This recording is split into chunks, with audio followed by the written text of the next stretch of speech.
നമസ്കാരം. ഞാൻ ദാസൻ ചേലിക്കട്ടു. ലാസ മീഡിയയുടെ ഒരു ഭാഗം. നിങ്ങൾക്ക് എല്ലാവർക്കും അറിയാം, ലാസ മീഡിയ തുടങ്ങിയിട്ട് ഒരു വർഷം ആയി, ഒരു വയസ്സായി ലാസ മീഡിയയ്ക്ക്. അപ്പോൾ ഈ ഒരു വർഷം ലാസ മീഡിയയോട് കൂടിയിട്ടുള്ള സഹകരിച്ച എല്ലാവർക്കും, പ്രേക്ഷകർക്ക് പ്രത്യേകിച്ചും എല്ലാവരോടുള്ള കടപ്പാട് ഹൃദയത്തിൻ്റെ ഭാഷയിൽ എല്ലാവരോടും തുറന്നു പറയണേ. ഇതുവരെ ഞങ്ങളെ പ്രോത്സാഹിപ്പിച്ചു, ലാസ മീഡിയയെ പ്രോത്സാഹിപ്പിച്ചു. ഒരു വർഷമായി. ഇനിയും ഇത് തുടർന്ന് ഞങ്ങൾ മുന്നേറാനുള്ള കാര്യങ്ങൾ തന്നെയാണ് ചെയ്യുന്നത്. ഇത് ചെറിയ ഒരു പരിചയപ്പെടുത്തൽ, എല്ലാവർക്കും അറിയാം എല്ലാവരെയും, എന്നാലും ചെറിയൊരു പരിചയപ്പെടുത്തൽ ഒന്ന് പരിചയപ്പെടുത്താലോ എന്ന് വിചാരിച്ചിട്ടാണ് ഇങ്ങനെ സംഭവം ചെയ്യുന്നത്. അതായത് ഈ ലാസ മീഡിയയുടെ തലപ്പത്തിരിക്കുന്നത്, അതായത് അമരത്തിലിരിക്കുന്ന ആളാണ് സുരേഷ്. ക്യാമറമാനാണ്, എഡിറ്റിങ് ചെയ്യുന്ന ആളാണ്, സംവിധാനം ചെയ്യുന്ന ആളാണ്. എല്ലാ കാര്യങ്ങളെ കൊണ്ടും നമ്മളീ കാര്യങ്ങൾ ഭംഗിയായി ചെയ്യുന്നത് ഈ സുരേഷിൻ്റെ കണ്ണും, എന്താ പറയുക, കണ്ണു മാത്രമല്ല, കണ്ണും കയ്യും കാലും എല്ലാം കൂടിയിട്ട് അദ്ദേഹത്തിൻ്റെ ആ ദൃഷ്ടിയിൽ വരെ നമ്മളെ ഓരോ ചലനവും പ്രതിഫലിപ്പിച്ചിട്ട് നിങ്ങളുടെ മുന്നിലേക്ക് എത്തിക്കുന്നത് ഈ സുരേഷാണ്. അപ്പോൾ ഒരു കാര്യം വേണ്ടത്, ഇതേവരെ ഈ സുരേഷ് ചെയ്തതിലൊക്കെ ലാസ മീഡിയ സുരേഷ് ഗ്രേസ് സ്റ്റുഡിയോ എന്ന് വന്നിരുന്നു. പക്ഷേ ഇപ്പോൾ ഇനി മുതൽ ആ ഗ്രേസ് സ്റ്റുഡിയോ എന്നുണ്ടാവില്ല, സുരേഷ് ഓങ്ങല്ലോ അങ്ങനെയാക്കിയിട്ട് തുറന്നു പോകാനാണ് അദ്ദേഹത്തിൻ്റെയും ടീമിൻ്റെയും മീഡിയയുടെയും തീരുമാനം. അതുപോലെ തന്നെ അദ്ദേഹമാണ് ഇതിൻ്റെ എല്ലാറ്റിൻ്റെയും മുകളിൽ. അതേപോലെ തന്നെ ആരും വിസ്മരിക്കാൻ കഴിയില്ല, ഗിരീഷ് ഓങ്ങല്ലൂരുണ്ട്. ഗിരീഷ് ഓങ്ങല്ലൂർ ഞങ്ങൾക്ക് വേണ്ട എല്ലാ പ്രചോദനവും, കഥാസാരങ്ങളും പ്രചോദനവും നിർദ്ദേശങ്ങളും ഒക്കെ തന്നിട്ട് കൂടെ കജ്ജി പിടിച്ച് നിൽക്കുന്ന ഒരാളാണ് ഗിരീഷ് ഓങ്ങല്ലൂർ. അദ്ദേഹത്തോടുള്ള കടപ്പാട് അതൊന്നും വെറുതെ ഈ ഒരു മുഖസ്തുതിയായിട്ട് പറയാൻ പറ്റുന്ന പറ്റില്ല. പിന്നെ പ്രമോദ് AG എന്ന് പറയും, AG പ്രമോദ് വല്ലപ്പുഴ. വല്ലപ്പുഴ എന്ന് പറഞ്ഞു കഴിഞ്ഞിട്ടുണ്ടെങ്കിൽ മരുതൂർ ഭാഗമാണ്. വല്ലപ്പുഴ എന്ന് പറഞ്ഞാൽ നമ്മൾ കൂടുതൽ കാര്യങ്ങൾ വെച്ചിട്ട് മരുതൂർ. AG പ്രമോദ് മരുതൂർ. പിന്നെ സത്യൻ വല്ലപ്പുഴ. ഈ സത്യനെ നന്നായി അഭിനയിക്കുന്ന ആളാണ്, പ്രമോദ് അഭിനയിക്കുന്ന ആളാണ്. സത്യം അഭിനയിക്കുമ്പോൾ സത്യൻ്റെ ഒരു മോളിൽ കൂടെ മോൾ അഭിനയിച്ചിട്ടുണ്ട്. അതേപോലെ തന്നെ നമ്മൾ ഈ ക്യാമറമാനാണ്, സംവിധായകനാണ് സുരേഷിൻ്റെ മോനും നമ്മളെ കൂടെ അഭിനയിച്ചിട്ടുണ്ട്. പിന്നെ പറയാൻ അതിൽ പാറപ്പുറം നല്ലൊരു ചങ്കാണ്, കൂടെ നിൽക്കുന്നുണ്ട് എല്ലാ കാലത്തും.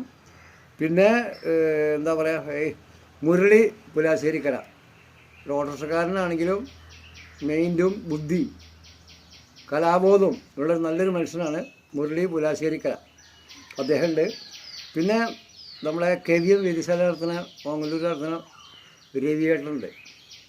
ഞങ്ങൾക്ക് നല്ലൊരു പ്രചോദനമാണ്. അയാളുടെ പ്രായവും അയാളുടെ പക്വതയും അയാളുടെ അഭിനയവും ഞങ്ങൾ ആസ്വദിച്ചിട്ടുണ്ട്. അങ്ങനത്തെ ഒരാളാണ്. പിന്നെ മുസ്തഫക്ക എന്നേ പറയുള്ളൂ, കാരണം ടൈലറാണ് ആൾ. നല്ല കഴിവാണ്. രംഗത്തേക്ക് ഞങ്ങളായിട്ട് മീഡിയയ്ക്ക് വേണ്ടിയിട്ട് ആൾ രംഗത്തേക്ക് വന്നു. ഇപ്പോൾ സ്റ്റാറായി നിൽക്കുകയാണ് ഒറ്റതിൽ. നിങ്ങൾക്ക് ആണെങ്കിൽ ലാസ മീഡിയയിൽ നോക്കിക്കഴിഞ്ഞാൽ അറിയാം, ആളും ഈ മുല്ലേറ്റിന് കൊടുത്തൊരു സാധനം ഇപ്പോൾ 3 ലക്ഷം എടുക്കാൻ പോവുകയാണ്. കഴിവുള്ള ആളാണ്. ആര്? മുസ്തഫക്ക. പിന്നെ ഡോക്ടർ രമ്യുണ്ട്. അത് അഗ്നിവേശ ആയുർവേദ ചികിത്സകളുണ്ട് ഓങ്ങല്ലൂരിന്. അവിടുത്തെ ഡോക്ടർ രമ്യ ഞങ്ങളുടെ കുടുംബ സുഹൃത്താണ്. അത് കൂടാതെ അവർ വളരെയധികം നമ്മളെ സപ്പോർട്ട് ചെയ്തിട്ടുണ്ട് ഏത് കാലത്തും.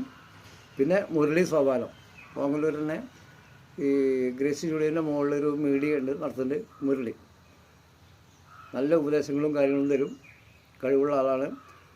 പിന്നെ ഞങ്ങൾക്ക് പറയാനുള്ളതെന്ന് വെച്ചാൽ, ഞങ്ങൾ കൊല്ലം പോയി. കൊല്ലം ആനയടി, കായംകുളം ഭാഗത്ത് ആനയടി ഭാഗത്തു നിന്ന് ഒരു ജയസൂര്യ സാറ് വിളിച്ചിട്ട് ഞങ്ങൾ അവിടെ പോയിട്ട് ഡോക്യുമെൻ്ററി, ഒരു ടെലിഫിലിം തന്നെ ചെയ്തിട്ടുണ്ട്. അതിൽ അദ്ദേഹമുണ്ട്, അദ്ദേഹത്തിൻ്റെ മോള് ആദിത്രി ജയസൂര്യ ഉണ്ട്. അതുപോലെ തന്നെ അവിടെ ജോൺസൺ ചൂരനാട് കൊണ്ടൊരു ആളുണ്ട്. പിന്നെ ദീപ തിരുവനന്തപുരം ഞങ്ങളുടെ കൂടെ അഭിനയിക്കാൻ വന്ന ഒരു നല്ല നടികൾ. പിന്നെ ആ നാട്ടിലെ പരിസരവാസികൾ അവിടെ കൊല്ലം ഈ കായംകുളം സ്കൂൾ അധികൃതർ ഞങ്ങൾക്ക് സ്കൂൾ വിട്ട് തന്നു ഷൂട്ട് ചെയ്തോളാൻ വേണ്ടിയിട്ട്. അതും ഒരിക്കലും മറക്കാൻ പറ്റില്ല. അതേപോലെ തന്നെ പേരെടുത്ത് പറയേണ്ട ഒരാൾ കൂടിയുണ്ട്, റിയാസ് കുറ്റിയപ്പുറം. അടുത്ത കാലത്ത് പരിചയപ്പെട്ടിട്ട്, അദ്ദേഹം ഇപ്പോൾ ഗൾഫിലാണ്, അടുത്ത കാലത്ത് പരിചയപ്പെട്ടിട്ട് ഈ കായംകുളത്ത് വെച്ചിട്ടുള്ള ഈ പറഞ്ഞ ടെലിഫിലിമിൽ മുഖ്യമായൊരു വേഷം ചെയ്ത് ഞങ്ങളോട് സഹകരിച്ച് വിജയത്തിലെത്തിക്കാൻ നമ്മൾക്ക് കൂടെ നിന്ന ആളാണ് റിയാസ്. റിയാസിൻ്റെ പേര് പറഞ്ഞില്ല വെച്ചാൽ പിന്നെ നമ്മളൊന്നുമില്ല. അത്രയും ചങ്കാണ് റിയാസ്. കൂടെ നിന്നുണ്ട് ഇപ്പോഴും. അദ്ദേഹം ഇപ്പോൾ ഗൾഫിലാണ്, ഇപ്പോഴും കൂടെ നിൽക്കുന്നുണ്ട്. പിന്നെ ഇപ്പോൾ നമ്മളെ ഇത് പറയുകയാണെങ്കിൽ മലബാർ ഭാഗത്തേക്ക് വന്നു കഴിഞ്ഞാൽ പെരുങ്ങന്നൂർ, ഈ ഭാഗത്തേക്ക് വന്നു കഴിഞ്ഞാൽ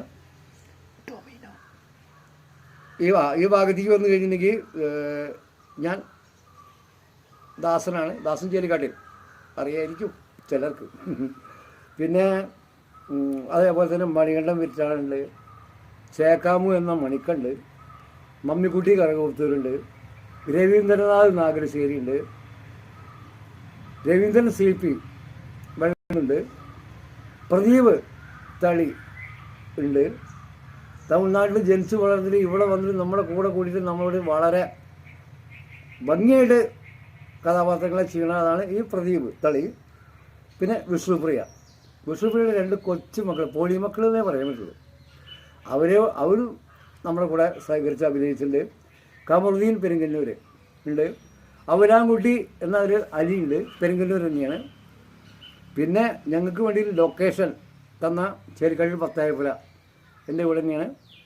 ശ്രീ കൈലാസം ഇരുത്തുമേൽ ശിവൻ എന്ന ആളുടെ വീടാണ്. വിരട്ടളം ക്ഷേത്രത്തിലേക്ക് പോണ വഴിയിലാണ് അദ്ദേഹത്തിൻ്റെ വീട്. രവീന്ദ്രനാഥ് നാഗരശ്ശേരി ഇദ്ദേഹത്തിൻ്റെ വീട്. ചിറക്കൽ ക്ഷേത്രം ചാത്തൂരാണ്. പിന്നെ ഡൊമിനോ കൺവെൻഷൻ സെൻറ്റർ പെരിങ്ങന്നൂർ നമ്മുടെ നാട്ടിലുള്ളൊരു നല്ലൊരു ഓഡിറ്റോറിയമാണ്. ചിലപ്പോൾ നിങ്ങളെ കണ്ടിട്ടുണ്ടായിരിക്കാം അവർ. പിന്നെ അതുകൂടാതെ ഈ നാട്ടിലെയും നമ്മളെല്ലാ സുഹൃത്തുക്കൾക്കും നന്ദി. എല്ലാവരും നമ്മളോട് ഭംഗിയായി സഹകരിക്കുന്നുണ്ട്. അതല്ലാതെ ഒരു പ്രത്യേക കാര്യം പറയാനുള്ളത് എന്താ വെച്ചാൽ, ആർക്കും സംശയമൊന്നും വേണ്ട, ഇതിന് മുന്നേ ഞങ്ങളോടൊപ്പം ഒരാൾ കൂടി ഉണ്ടായിരുന്നു. ആ ഒരാളെ മനഃപൂർവ്വം, ഞാൻ പേരൊന്നും പറയാൻ ഉദ്ദേശിക്കുന്നില്ല, ആരും വേദനിപ്പിക്കാനുമില്ല, ആ ഒരാളുടെ പേര് മനഃപൂർവ്വം ഒഴിവാക്കിയതാണ്. കാരണം ആ ഒരാൾക്ക് വേണ്ടിയിട്ട് ഞങ്ങൾ ഈ ബാക്കി മീഡിയയിലുള്ളവരെല്ലാവർക്കും നിറം മാറാൻ കഴിയില്ല. ഒരാൾക്ക് വേണ്ടിയിട്ട് ഞങ്ങളെല്ലാവരുടെയും നിറം മാറണ്ടേ, അതിന് താല്പര്യമില്ല ആർക്കും. അതിൻ്റെ പേരിൽ ആത്മാർത്ഥമായിട്ടും ഭംഗിയായിട്ടും അദ്ദേഹത്തെ ഒഴിവാക്കിയതാണ്. അതുള്ളൂ. പിന്നെ കൂടാതെ എന്നെ ഇറക്കിയ എല്ലാ റിലീസും പറഞ്ഞല്ലോ, ഗ്രേസ് ലിയോ സുരേഷ് എന്നാവും. പിന്നെ അങ്ങനെയല്ല, സ്വതന്ത്രമായിട്ട് ലാസ മീഡിയ സുരേഷ് എന്നുള്ള അറിയും. ഇനി എല്ലാ കാര്യങ്ങളും അതേ ഉണ്ടാവുള്ളൂ. ഇതുവരെ ഞങ്ങളെന്ന് പറഞ്ഞാൽ തെറ്റുപറ്റിയതാണ്. അതായത് ഈ മീഡിയ കാണുന്ന പ്രേക്ഷകരും നമ്മളെല്ലാവരും ഒന്നാണ്, ഒരു ഘട്ടമാണ്. നമ്മളെ പ്രോത്സാഹിപ്പിച്ച ഏവർക്കും നന്ദി. അതുകൂടെ ഇനിയും എല്ലാവരുടെയും സഹകരണം ഇനിയും വരാനുണ്ട്, കുറേ കാര്യങ്ങൾ വരാനുണ്ട്, ഓരോന്നായിട്ട് വരും അല്ലേ. അപ്പോൾ നമ്മളിപ്പോൾ ഞാൻ അന്ന് പറഞ്ഞ മാതിരി നമ്മൾ ബിഗ് ബഡ്ജറ്റ് 100 കോടിയിലേക്ക് പോകാനൊന്നുമല്ല. നമ്മളെ കുടുംബക്കാരുടെ കൂടെ ഇരുന്നിട്ട്, കുട്ടികളുടെ കൂടെ ഇരുന്നിട്ട്, എനിക്കെൻ്റെ മക്കളുടെയും നിങ്ങൾക്ക് നിങ്ങളുടെ കുട്ടികളുടെയും അച്ഛൻ്റെയും അമ്മയുടെയും കൂടി ഇരുന്ന് കാണാൻ പറ്റാവുന്ന കാര്യങ്ങൾ ഞങ്ങൾ തുടർന്നും ചെയ്യും. അതിന് വേണ്ട എല്ലാ ഇതും ഞങ്ങൾ ചെയ്യുന്നുണ്ട്. അപ്പം നിങ്ങളുടെ ഭാഗത്ത് നിന്ന് എല്ലാവിധ സഹകരണവും ഉണ്ടാവുക. ഇതിലിനിപ്പോൾ ഞാൻ നമ്മളോട് സഹകരിച്ച ഒരുപാട് പേര് ഇനിയുണ്ട്. ആരുടെയെങ്കിലുമൊക്കെ പേര് ഞാൻ വിട്ടുപോയിട്ടുണ്ടെങ്കിൽ ഒരാളെ ഞാൻ ഒഴിവാക്കിയതാണ് മനഃപൂർവ്വം. അതല്ലാതെ ഇനി ആരുടെയെങ്കിലും പേര് ഇതിൽ വിട്ടുപോയിച്ചാൽ ഞാൻ അതിനോട് ക്ഷമയും ചോദിക്കണം കേട്ടോ. അതാണ്. അപ്പോൾ ഇനി മുതൽ നിങ്ങൾ സബ്സ്ക്രൈബ് ചെയ്യുക. പിന്നെ ലാസ മീഡിയ അറിയാലോ, LASA മീഡിയ. നന്ദി, നമസ്കാരം.